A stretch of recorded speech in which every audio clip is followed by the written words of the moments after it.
Our speaker, Lindsay Hodges, everybody, as he comes to speak, he's been preaching at youth. Come on. He's been preaching at youth camp all week. We're really blessed to have him in our house. We're really blessed to be able to do life together. So, hey, come on, you can do better than that. Let's give Jesus some praise in this place. Let's give Jesus some good praise in this place. Come on. And children and Sunday school workers, you are now dismissed. Carefully walking, not running. Try not to kill anybody on the way out. Those children, you just can't trust them.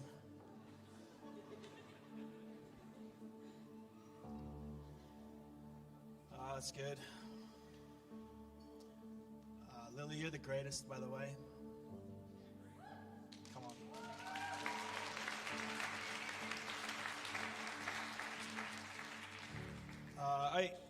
I so appreciate what you do, honestly, and sorry, I'm just ignoring people for a moment, but I so appreciate what God does in your life and how He uses you and how you're willing to let Him use your gifts.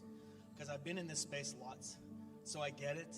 And you spend hours and hours doing stuff that everybody else kind of takes for granted in a lot of ways. But I understand also that in the middle of it, that it's not too much of a pain because it's just simply a worship of the Lord. And I love that aspect of things, and I will honor you forever for the work that you've been doing this last little while. She was amazing this weekend. So you don't have to stay now. You can ditch if you want. One time I was leading worship. I used to lead worship quite a bit. I was back in Swift Current when we were living there, just early in our marriage, and we're leading life force teams, and we were doing missions, and all these kind of things were going on. And so I'm up there, and they just have a big grand piano, which was awesome. My friends were playing the bass and the drums, and we're having this big service, and everything was really cool and it was good. And I'm playing away, but the grand piano thing is a bit sketchy sometimes because they have that top that comes up. And then you can't see like half the room. So I'm playing away, and we're kind of having this kind of time. It's quiet, it's nice, and blah, blah, all that's going on. And people are like, oh, Jesus is nice. But we had played this song, and I can't remember which one it was.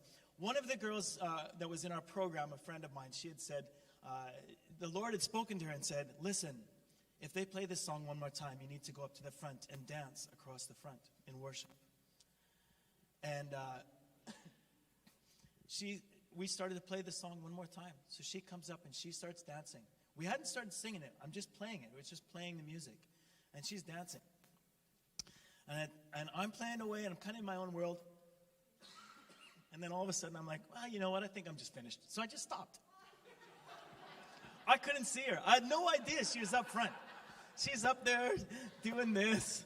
Whatever, some kind of flowy thing going on. And I stop, and I look over, and the girl that I'm leading worship with, Sherry McConnell, she looks at me, she's like, get going. I said, no, I think we're done. She's like, no, keep going. I said, no, I'm finished. Meanwhile, this girl is just dying in the front, just like coming and completely unglued. So I'm not always the most, what's the word? Just sensitive, maybe, in the middle of all of that stuff. So I apologize if I cough a little bit here this morning. I mentioned this last time. I've got a throat issue that we're going to go with thorn in the flesh because I've prayed about it so often. I'm still having issues. So every once in a while I start to cough. I don't have COVID. I promise I'm not going to get anybody sick here. Although, I'll tell you what, there's a little sense of power at times that I have in my life in this kind of culture. If there's a room full of people in a big, long lineup, a couple of coughs, and baby, I'm right to the front. So I apologize, and you can intercede for me throughout this. We've had a great couple of days. So funny, we're sitting up here this morning, and of course the music starts, and all the kids come running up, and everybody's bouncing up, and I can't help myself. I start to get into it a little bit as well, because there's just something that is happening in the spirit when everybody's starting to give themselves to stuff, and you just get caught up in it. It's really fun to be part of a movement. It's really fun, and you don't need to be the first. Being the first is probably the best, but it's still good to join in later on, because you still need to be a part of that thing. And I'm jumping up and down like, oh my gosh, my knees, they're killing me. Well, I'm like, oh dear Jesus, whatever it is. The cost of following you. But But I love it. And actually, we had, like, it's so funny because I know you have, like, the Kleenexes here, and I turned around to the girls behind me. I'm like, hey, these are for you. And, like, literally, we're in here for 2 minutes, and I'm, like, looking at this beautiful expression of worship, and I'm, like, just crying. I'm like, oh, I need those stupid Kleenexes. I'm wiping my face off. But we had, I think we had a pretty good weekend. I enjoyed myself, if no one else did. We had a good time, and we talked about some things that I think we already kind of know, and it's things that are kind of pretty common. However, I think it's always good to have reminders of stuff. And here we have, excuse me, we've had an incredible summer where there's been amazing things that have taken place at camp, and God has moved in people's hearts and lives like crazy. Many of you were at camp. Many of you have been at the services, even on Sundays here, and you're like, wow, God has moved in my heart, and he's touched me, and he's changed me. And sometimes we come to the end of the summer like, okay, well, back into normal life, right? This happens. It's the way that it just all of a sudden you're in a different rhythm. And it doesn't mean that things didn't happen, and it doesn't mean that what took place wasn't real, but sometimes we need to just have a quick reminder, which I loved having this camp, and Malachi had kind of just shared some of the vision and thoughts and ideas about how we want to carry the stuff that God did in our hearts and our lives into this next season. And how do we do that? Because lots of times we just forget, right? We just get in and we get going and everything's familiar and it's the same thing. We're back at school and, you know, you might have a new teacher and that's about it. But you're kind of back in this zone or you're back into whatever. I've been looking forward to the fall because our ministries are starting up again with Youth for Christ. I direct Youth for Christ for the southern half of the island, and I'm really excited about what God's going to be doing through our staff and our ministries this year as we've grown in staff and we've grown in opportunities. We're getting more and more. We've had 2 more First Nations communities ask us to come and do our programs on their communities, and yeah, I can't do them though. We can't do them. We don't have enough people. And you can spread yourself super thin and die and then crash and burn, or you can continue to focus on what you have. So we're praying that Jesus would send some more workers out into his harvest field. But this is what God is doing. We're excited about this year. But coming into it, we looked at it and said, okay, well, this year, what do we want to do? How do we want to look at this year? If God has done a work in our hearts, he's done a work in our lives, what does that mean for us? What does that mean for us this fall? We started out just looking at basically our call to outreach. Because when he does something in us, he wants us to share that with other people. Sharing our stories. How do we share our stories? He's got so much stuff that he has done for us. He's done so many things in my heart and my life. How do I keep that in? I've got to figure out how to share my story with other people. So we looked at the reasons why and what motivates us to do that. We looked at 2 Corinthians chapter 5, which is great because Paul says, you know what? It's because we know what it is to fear God. We try and convince people. It's because we understand that there is a judgment coming. That's one of the reasons. That's a motivating factor. I don't want my friends to go to hell. I want them to be with Jesus in heaven for eternity. I get that there's an eternity coming. That's one of my motivating factors. And then he says a few verses later, Christ's love compels us, or he almost controls us to be. We just want to share this love that we've experienced with other people. When something good happens to you, you want to tell somebody else about it, right? Guarantee you, if you're in this room and somebody decided to come up to you and say, here's a brand new Ferrari for free, you'd probably share that note with a few of your friends. You'd be like, you wouldn't just hide it in your garage, never take it out, not tell anybody. It's pretty exciting. And when the love of Christ is in your heart and in your life and you experience this stuff that he does and his touch, you want to share that with other people. It's this love that compels us. We talked about being part of the family and how that when you're part of that family, you get to be an ambassador. You get to speak on behalf of another kingdom. That's not just a minor deal. You literally get to speak truth on behalf of God. It's as if Jesus is speaking through you. When you're sharing these things, you are an ambassador. You have all the authority of heaven behind you. And it's just because you've been part of this family. It's like growing up into a farmer family. You're born into this family of farmers out in the prairies. The reality is by the time you're 10 years old, you're driving a grain truck. That's the way that is because you are a farmer. Your name might be Joe Smith, but you're a farmer. And we might be in the kingdom of God as part of his family, but we are ambassadors. and we get to speak on that. We talked just a little bit about courage as well, and just this aspect of how anxiety and fear has kind of taken over our culture in so many ways, and it's been such a driver of things. And my openness is that I despise fear with all of my heart, because it just cripples everything. It's one of the things I think I hate the most, to be honest. Yeah, I have lots to say on that, and did forever last night probably. But how we deal with that is that we continue to be filled with the Spirit, right?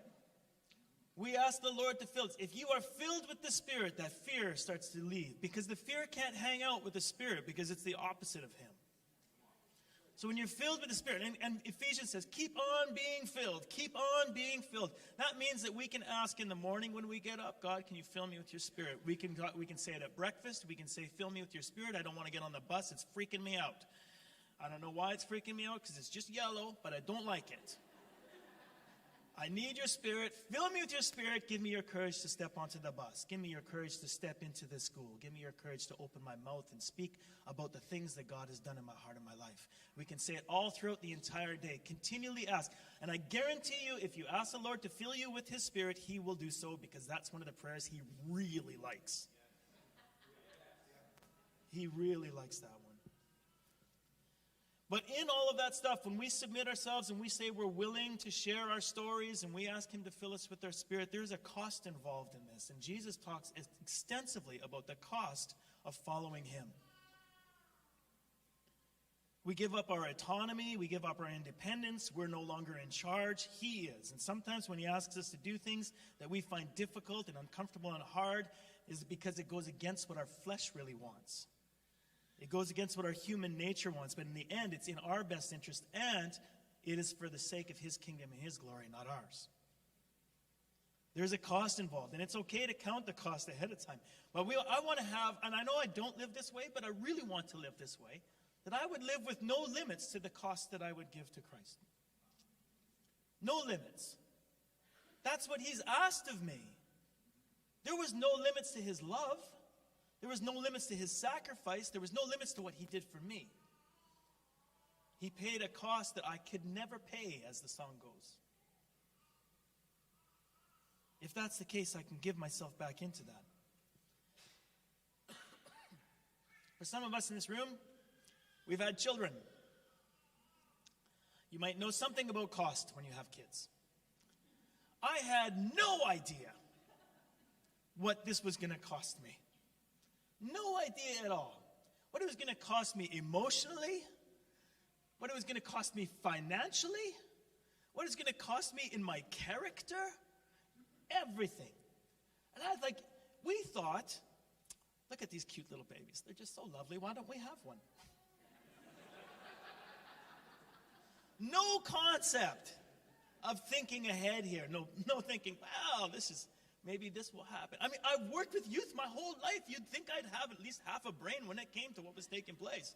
But I'm in the middle of it just going, oh, yeah, my wife is telling me, I want to have children. And I'm like, okay. Jesus said, okay, well, let's do that then. We'll just have these kids. No real think. Jasmine's little. She's small. She was very small at one point. 5 years old. She's hucking weights through my walls. Literally, weights through the walls. She grabbed a big thing of a Sunlight dish soap and carried it up the stairs that were all carpeted. We kind of had like this light-colored carpet in this house that we bought. Just squirted it back and forth all the way up the stairs. You know, that stuff doesn't come out.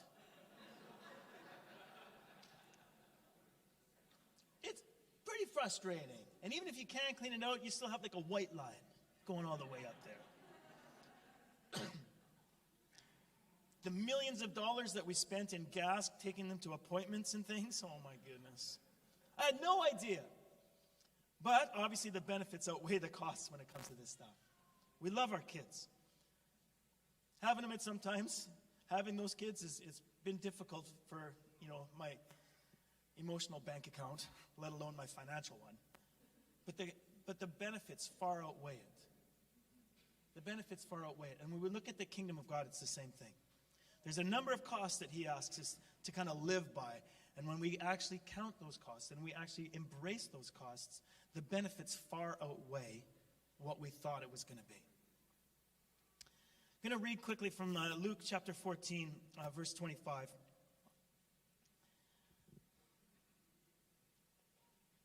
It's a famous portion of scripture that y'all probably have heard at some point in time here or there. Boy, that was really poor of me not to put my bookmark in there.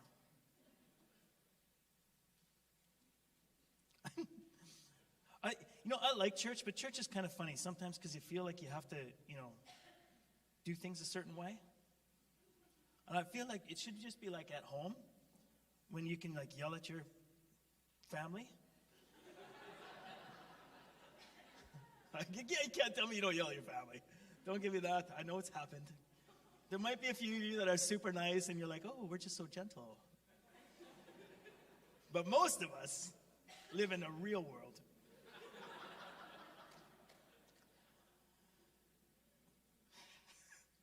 Help me, Jesus. Okay, Lord, verse 25, these famous verses. We're going to read them, and you'll probably hear them a couple more times throughout this. Large crowds were traveling with Jesus, and turning to them, he said, if anyone comes to me and does not hate father and mother, wife and children, brothers and sisters, yes, even hates their own life, such a person cannot be my disciple. Whoever does not carry their cross and follow me cannot be my disciple. Suppose one of you wants to build a tower. Won't you first sit down and estimate the cost to see if you have enough money to complete it? Because if you lay the foundation and you're not able to finish it, everyone who sees it will ridicule you. And they'll be like, this person began to build and he wasn't able to finish. What a loser. That part's my part. Jesus would never say this. Or suppose as a king about to go to war against another king, won't he first sit down and consider whether he is able with 10,000 men to oppose the one coming against him with 20,000? If he's not able, he's just going to send a delegation while the other's a long way off and will ask for terms of peace. And in the same way, those of you who do not give up everything you have cannot be my disciple. Oh, I don't like that statement. Those of you who do not give up everything you have cannot be my disciple. He says this in a couple of different ways in different places throughout the Gospels. But it's the same statement again and again. It's not about us, it's about him. There is a cost involved. We have to give up everything that we have. And in this culture, in our lovely Western culture that we live in, we have a lot. We have a lot. And I fear the day sometimes that God would ask me to give up everything. It's the truth. Sometimes I sit in my house and I look around and I'm thinking, oh God, please, I'm pretty happy right now. I like my house. I like my view. I like what you've given me. I really don't want to leave. But he's asked me to be his disciple. So I have to be in that space that's willing to say, okay, if that's the case, maybe we have to move. Maybe I got to move to some place where I won't have much. Well, I'll have lots because I have a house here and I can live anywhere in the world. But that aspect of giving up everything that you have, man, that's a tough one. It's a cost involved. Jesus is continually asking his followers to do things that were absolutely ridiculous. At one point, even saying to them, if you want to follow me, you need to eat my flesh and drink my blood. And at that point in time, Jesus' church shrank significantly. Because they're like, honestly, I don't think so. It was offensive to them on a level that we don't understand. It's still offensive to me. Eat my flesh, drink my blood. I'm like, you could have been way more clear, Jesus. You could have just said, hey, but it's symbolic.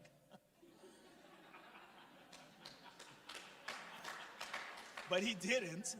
And everyone left. And he looked at his disciples. And the disciple, he's like, are you guys going too? And they're like, oh, we gave up everything to be here. What am I supposed to do now? Peter says, we can't. Where else are we going to go? You alone have the words of life. But what he's saying is that there's a cost in following him, and the actions that he calls us to will often incur that cost. And if that one of those actions is telling our stories, like what we've been talking about how to share what Jesus has done in our life, if there's some cost to us because this is what we have been compelled to do by the love of Christ, with the understanding that there is an eternity coming for everyone that's on this earth, then we are going to have to pay this cost. And it's okay. It's one of these actions. This is a message that he's asking you to speak. There are young people that I know. My friend Nicole failed courses in school because she was a Christian and because she wouldn't just toe the line and write what the teacher was telling her that she had to write for her exams and her papers. Because it didn't line up with what her beliefs were according to Scripture. She's not the only one. I've heard this story again and again and again and again. I failed this paper because I didn't write what they wanted me to write. I wrote the truth. There's a cost involved sometimes in taking those kinds of stands. You might lose a contract in your business because you're espousing a Christian value of honesty. That might be a lot of money. You might say, I can't work 7 days a week. I'm only going to work 6. And that 7th day is my Sabbath. And that might cost you something.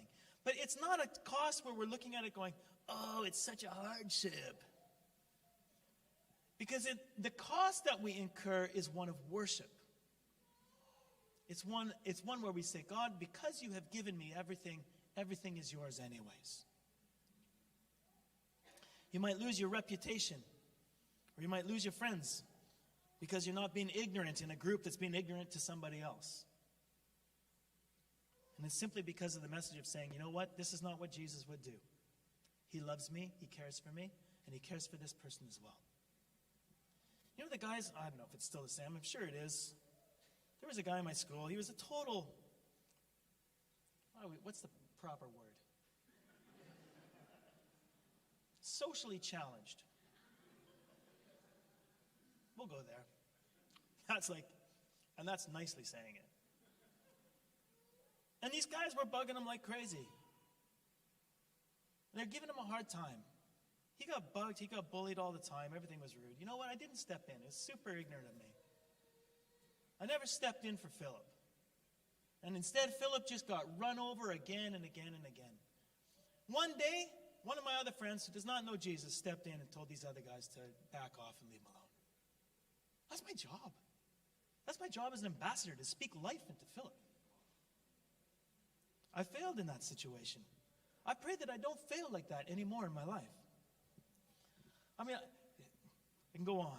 I love being with these young people this weekend and so many other times because young people have a passion to see stuff take place. They care less about the cost of things than I do, mostly because they have no idea.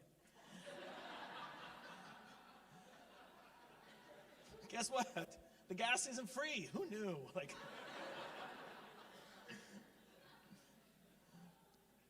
But they take stuff in stride and they believe God for bigger things than we do because they're not jaded.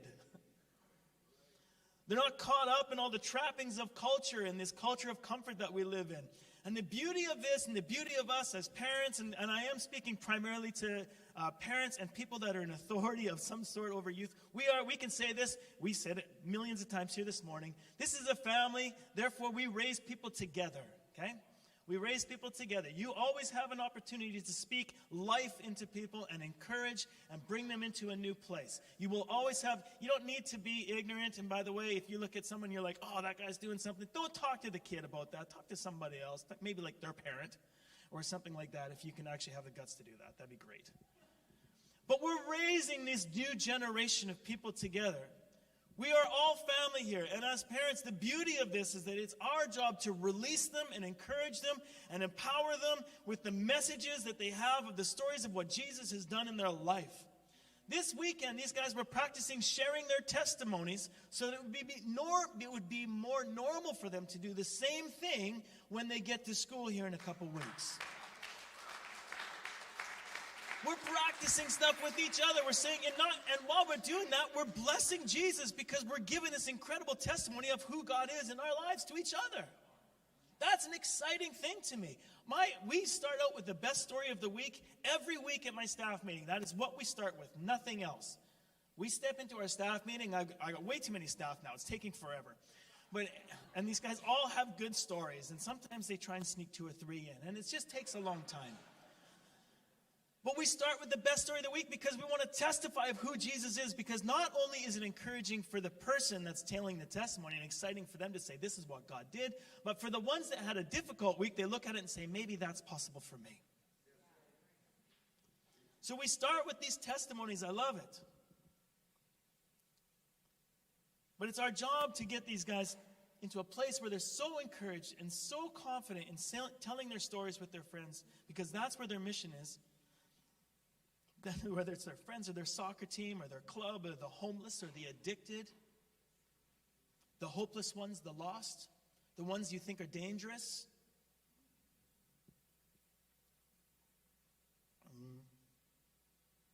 We need to be comfortable to support our kids to do things that are scary and uncomfortable. We need to be comfortable with that. We need to trust God. These are not our youth. They are Jesus' youth. This is his family. If you think the Father can't take care of them, I question what you really, truly think of the Father.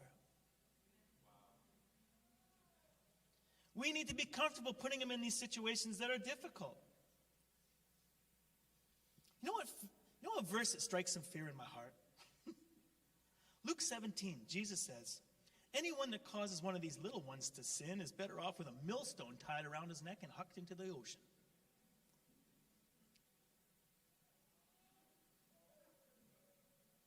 That's a terrifying verse, and it came from Jesus' mouth. If we ever get to a place where we're in a spot and our kid has said, you know what, I feel like God has told me to do this. And we look at it and go, yeah, you know what? Probably not. There might be some wisdom that you do have in a particular situation, but if they're like, I feel like I need to share my faith here, if you ever say, don't do that, it is better that a millstone gets chucked around your neck and you get tossed in the ocean. Because then they're walking in sin because they're walking away from what God has asked them to do. And it's a scary deal. I get that. I totally get this. I have kids of my own. I think Jalen ended up being overseas. We couldn't talk to him because he's working with some Indonesian tribe where they only have electricity for like 4 hours a night somewhere in the boonies. We can't get to him. He gets infected. We find out way later. He's out of his mind. And they had to go to the hospital. He's got anyways, it was a disaster. So I get the kind of fear piece about being a parent when your kids are out and doing things that are on the edge. But we have to leave them in God's hands and be comfortable having them there. It drives me crazy. Sorry, this is the rant day today. Sorry. It drives me crazy that people would say, you know what, I don't want you to go and minister to the homeless. It's a dangerous place. Guess what? They're not that bad. They really aren't.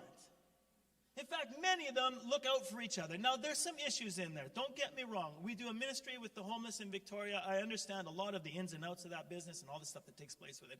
But if we're trying to stop our people from reaching out and sharing the love of Christ with someone who's homeless because we're afraid that something bad might happen to them, then it's better that we have a millstone around our neck and we get hucked in the ocean.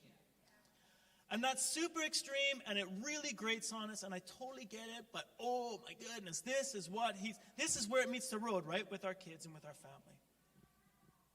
Wow, I'm going on and on. I was at a conference, and this dude was preaching, and there's a bunch of youth there, and he was calling them to this aspect of saying, you may have to give your life for Jesus. And by that, he was strictly saying, you may have to die for him. But he is asking you to be in that place, because when we sing, we give it all. We give it all. That's what he's talking about. And he went on and he preached about this. And afterwards, someone that I know, a friend of mine who is a youth pastor as well, she came over to me and we were talking. She goes, man, I think that message was too extreme for our youth. I was like, what are you talking about? This is literally the only message that matters. She's like, I think that it was just irresponsible, because they're going to take risks that are ridiculous. I'm like, but isn't this what is supposed to happen? Like, this is what's supposed to happen. We hear the voice of God, we do that thing. Now, don't get me wrong, please. Like, there is wisdom. Like, there are times when we need to have these conversations and say, you know what, let's do this in a way that is still, like, remotely safe. And we'll kind of try and at least watch over you, or have some adult there to take care of you, or at least see or watch from a distance or anything.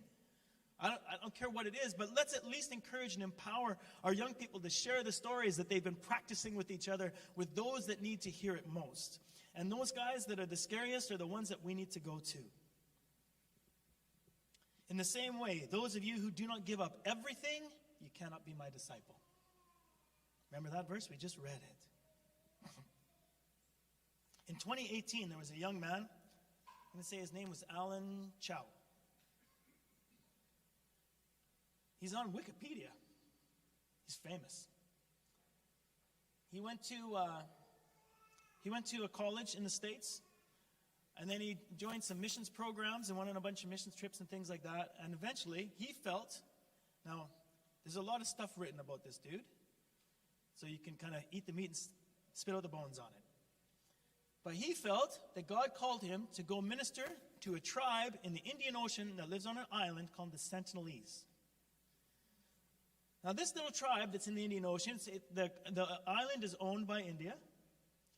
But they are essentially a primitive, unreached people group. And it is literally against the law to go to that island. It's against the law. So he said, you know what? These people need Jesus. So he planned, he learned some language stuff and all this kind of thing. He moved out there. He moved out to the region, to the area. He hired some fishermen to take him on a boat to this little island. They got off the island. He yelled scriptures across the water towards them at first, because these people are very violent. And it's very rare that someone, my understanding is, it's rare that someone would get on that island that would not be killed.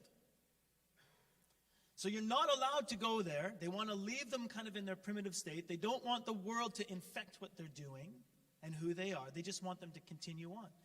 And so he engages with these guys, and he's paying these fishermen, and he goes back a few times. Sometimes he's singing worship songs across the water, and they're standing on the beach making fun of him from away. At one point in time, he said, a kid had made a spear and had thrown a spear, and it literally went through the Bible that he was holding up by his chest. Poof, right in there. He kept paying the fishermen. Eventually, he got a canoe. They brought him over, and he said, I'm going to canoe over there. And he canoed over, and the next thing that we heard about him was that the fishermen said that they saw him being dragged up dead on the beach by the locals.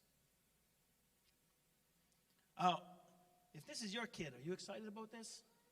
Probably not. I wouldn't be. It'd be horrific. But Alan Chow gets to stand before Jesus with a white robe. Because he did something that no one else was willing to do. He broke the law. He did something that was uber dangerous, that he knew he would probably die for. And yet still he said, I'm not just going to stand back and yell scriptures from far away, because that's still too safe. I'm going to move right in as best as I can and do that. Right or wrong, I can at least honor the fact that he was trying to serve the Lord. And I guarantee you, when he stands before Jesus, Jesus is looking at him and saying, well done. Way to take that risk. We need to realize, again, that these children are not ours. Our youth are not ours. Hannah in the Old Testament, she gave up her one son. She hadn't had any kids, and she's like, Jesus, you give me a kid, he's yours. I won't even keep him. She has a son, she weans him, she gives him back to the Lord, and he spends the rest of his life in the temple as he's growing up. I'm sure once he got into some leadership amongst the community, the Jewish community there, and he started, having to lead those guys and pronounce things over the community, maybe some kind of almost like curses and things like this. He probably wasn't very popular often in the decisions that he had to make, and that his mom was probably saying, couldn't you just be an accountant? It just would have been so much easier for us all here. But she had dedicated him to the Lord because he was the Lord's. And she had to allow him to move in that which he'd been called to.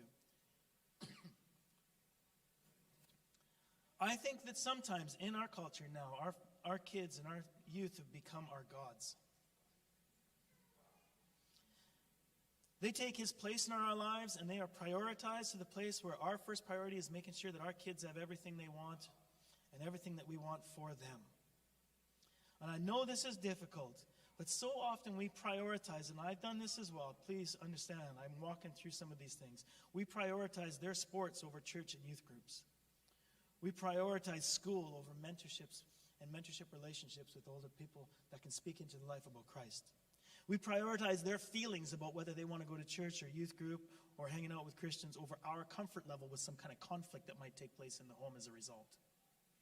And we just acquiesce to them. And sometimes we just need to be the parents. There's so much with it.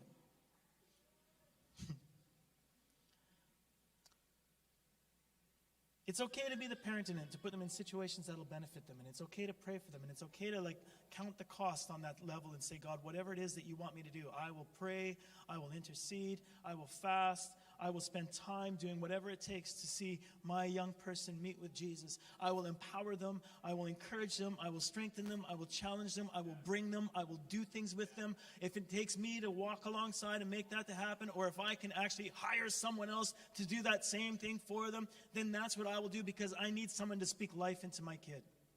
When Jasmine, I'm telling stories on her, but she's not going to listen to this, so it's okay.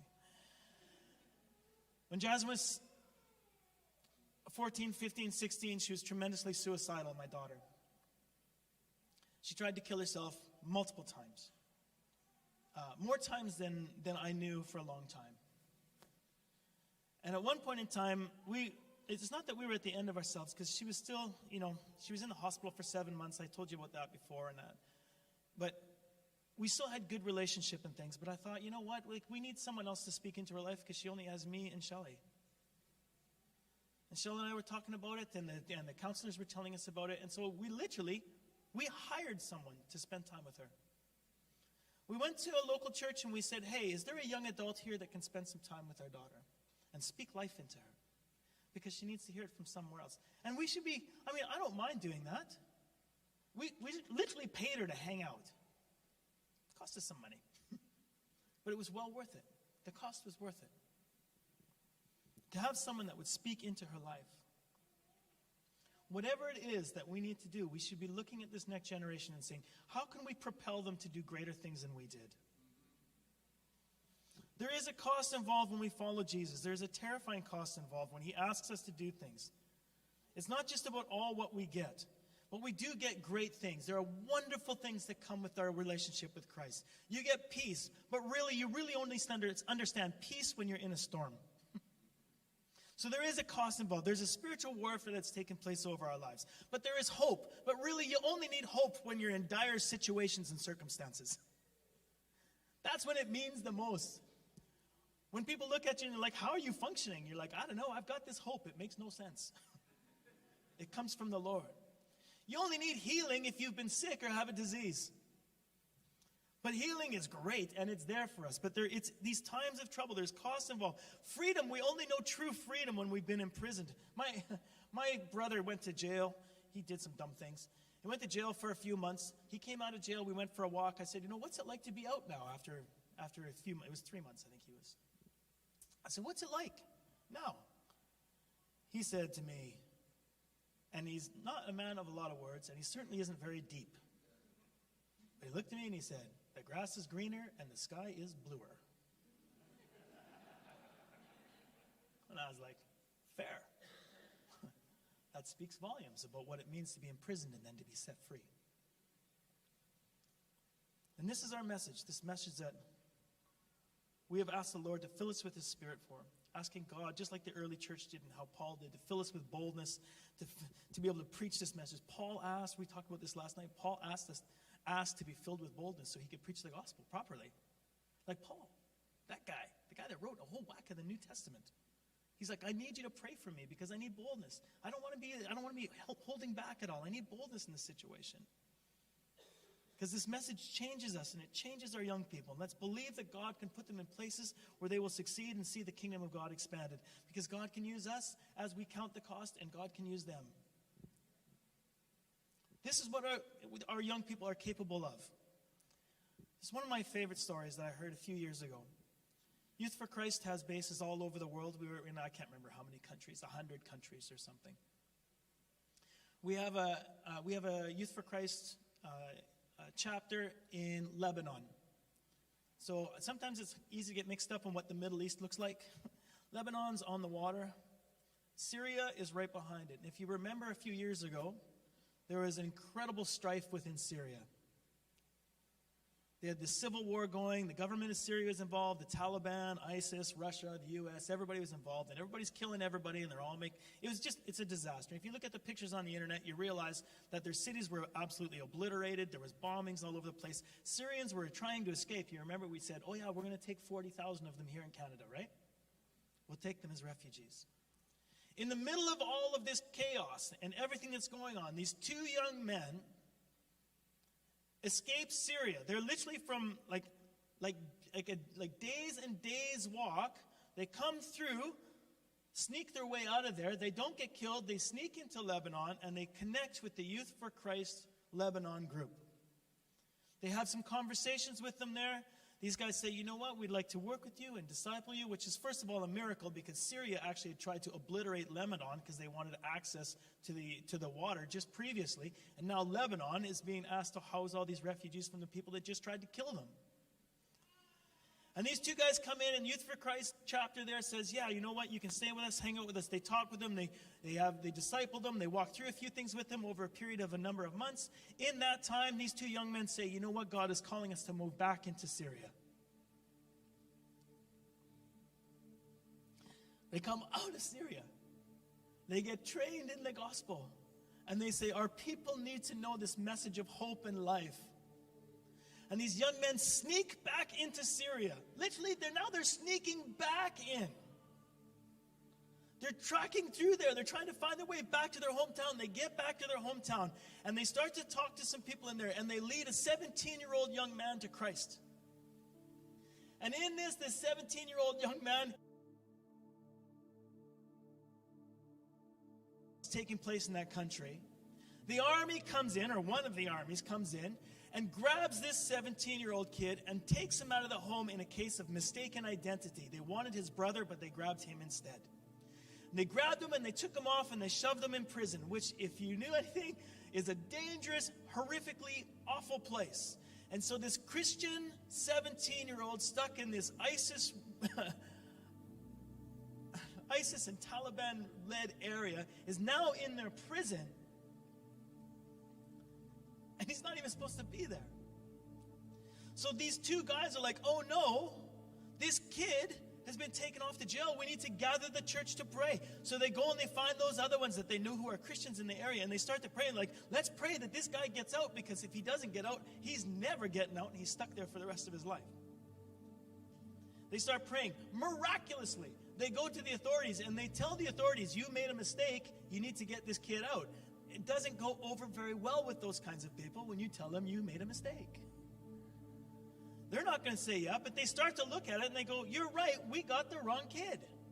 And they write up the papers of his release and they give it to the young men to go and get this kid out of prison. They're thrilled. This is the miracle beyond miracles, right? This 17-year-old is going to be set free because we prayed and we got him out. And I can't believe this took place. And they're so excited. And they grab the things and they go to the prison. And they talk to the guys at the prison and they say, here are the papers. This kid needs to come out. Those guys look at it. And then they decide, yeah, I guess, okay, we'll let him go. Because they still didn't have to. So they get this kid and they bring him out. And they're excited. They're tearful. They're crying. They're hugging him. And then they say, are you ready to, we want you to come home? He says, no. He goes, you're not going to believe what happened to me. I got in here, and the first day in here, I talked to a Muslim cleric, and I led him to Christ. And that Muslim cleric was so moved by God and Christ in his life that he gathered a whole bunch of jihadists and brought them here, and I'm telling them about Jesus. And they're not all saved yet. I can't go home. I need more time. And we're looking at it going, oh man, I don't know if I can send my kids downtown. Dude's 17. And he's like, I need to live in prison with the jihadists where I've got nothing, where we have barely anything to eat, where they don't take care of us, and there really is no human rights. But he's like, this is the call that God has put on my life. And as far as I know, my understanding is from the guy that told me this story was the director for Youth for Christ for the world. He's a good friend of mine. And he's like, you're not going to, and I can't remember if they left him in there for a time and then took him out or what took place. But regardless, this was the decision that this young man had made. And as adults, how much more so should we be in this place of saying, we honor the call on your life. We love that God has ordained you to speak your story. How can we help you say that? How can we help you speak that? What space can we make? We still need to be there as adults. We still need to be there as guidance. We still need to be there as making sure that there's some discipline involved in certain things. There's no question about any of this stuff. I still talk to my dad and he tells me off all the time. And it's super fine with me because I still need to be shaped. But if we're ever in this place where we're like, oh no, we can't do that, it's too dangerous. Too much cost involved here for the gospel. I'm not going to let you go. Then it's better, perhaps, that millstone gets chucked our way. In the same way, those of you who do not give up everything you have, including family, cannot be my disciple. Jesus has blessed us, let's face it. We live in a blessed area. We live in a blessed country. We live in a place where we've just been beyond blessed, probably so blessed that it's walked many of us away from really what the cross is like in our lives. We've got so much stuff. But he has blessed us with this, but in the middle of it, we need to keep this thing in the forefront of our minds that says, no cost is too great for the gospel. No cost is too great. My reputation is not too great. My business is not too great. My family is not too much. What can I give? What can I give to the gospel? How can I make how can I empower this to take place? I literally feel like this is my only job. How do I get my staff to get out and preach the gospel to the youth? How do I make it easy for them to do that? Because the gospel matters. It's the only source of life, and it is the only place that some people will find anything that they're looking for in everything else. How do we make this happen? How do we empower them? I want to put everything on the altar. I seriously just want to try. And incur the potential costs. So I want to pray this morning. I want to pray together.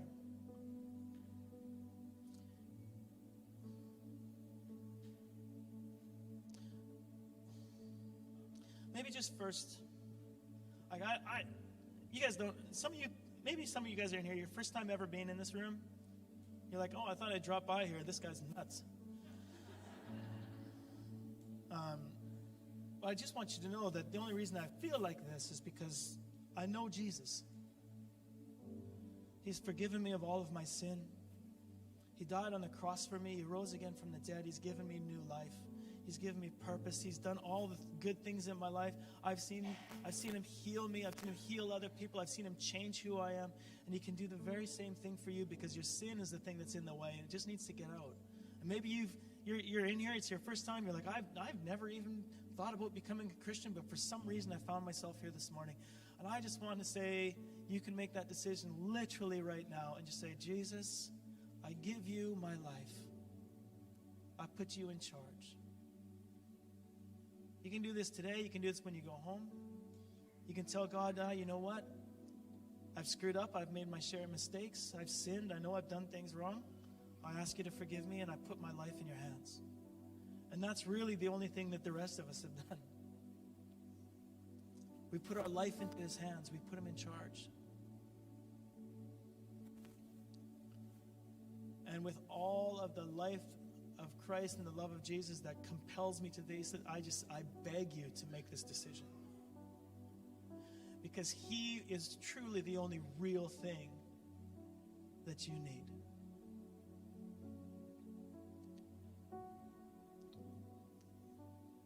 If you want to have a conversation with me afterwards, I would love that. Or with Brandon, Lindsay, Jerry, Marcy, any of the staff, any of the youth staff, anybody that you see wandering around here that look like they're kind of in charge. talk with them. We would love to tell you about Jesus, what he's done in their life. We would love to share his story. You can literally talk to any one of these youth after this weekend. They will tell you their story. But I believe that we need to be filled with the power of God. We prayed this last night. We prayed this together as a group last night at camp, and I want to do it again. Because sometimes it's a bit scary to say these words that come out of our mouths in different situations and circumstances. But I want to ask that God would fill us with His Spirit, that we'd be able to speak boldly. We want to pray that same prayer from Acts chapter 4, just the last little bit of that prayer. And we're going to trust that God is going to fill us with His Spirit and change us. So if you feel that you need some boldness to preach this message, to speak this message, maybe you need to be, maybe it's just a matter of saying, God, I'm going to give you everything in the middle of this. You're like, I got God, help me to lay it all on the altar. Help me. We will pray that together right now, and then we will pray that He will fill our mouths with power and with boldness and with His words, that we would impact our country and our city and our region for the gospel. So if you want to do that, I just invite you to stand. If you don't want to do it, sit. Don't stand for just fun. Don't do it because you think you're supposed to. All we're doing is saying Jesus. We're calling out to Jesus in this. Peter and John had just been before all of the Sanhedrin and Sadducees and all these guys, getting in trouble for preaching the gospel. They came back to the people because they'd just been threatened not to say anything anymore. They came back to their friends. They reported what took place, and then they prayed.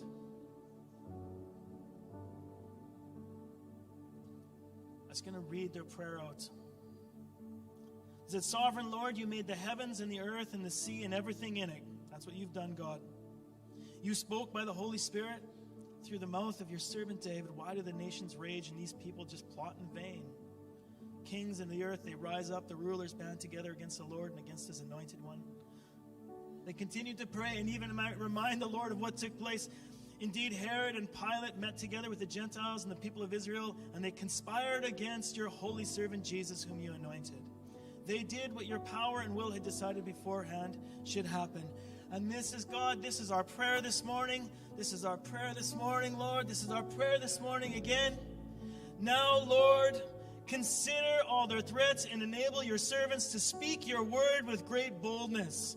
Stretch out your hand. Heal. Perform miraculous signs and wonders through the name of your holy servant Jesus. Fill us with your Spirit. Fill us with your Spirit. Father, when we get up in the morning, fill us with your Spirit. When we go to work, when we're getting on our way to school, fill us with your Spirit. God, may we be filled with your Spirit during the day. At lunchtime, God, may it just become so natural for us to spill over with the truth and the life of God and the conversations that we have, that it just surprises us even. Fill us with your Spirit. God, may we speak your words. May we speak your words to those that are around us.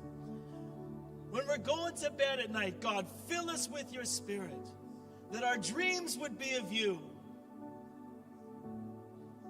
Fill us with your Spirit, Lord, that we would have the power to be able to stand up in a situation where everybody that's around us is going the wrong way and we can walk the other one. Fill us with your Spirit and your boldness, God, that we would be able to speak not in an ignorant manner, but in a manner that's full of love and care and compassion, that says, I can't do this because God has made me for something else. God, fill us with your Spirit here this morning. Fill us with your Spirit.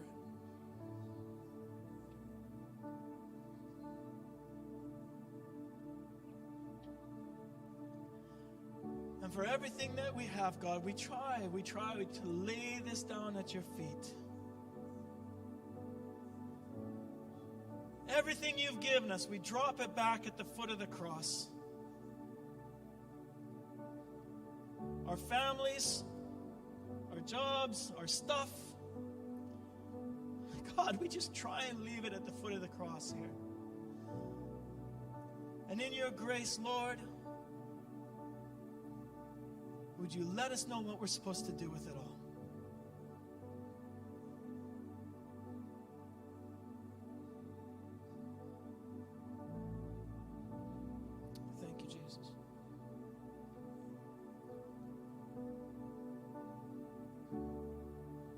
in that posture, there's a couple things. First of all, thank you, Lindsay, for being fearless and preaching a message we needed to hear today.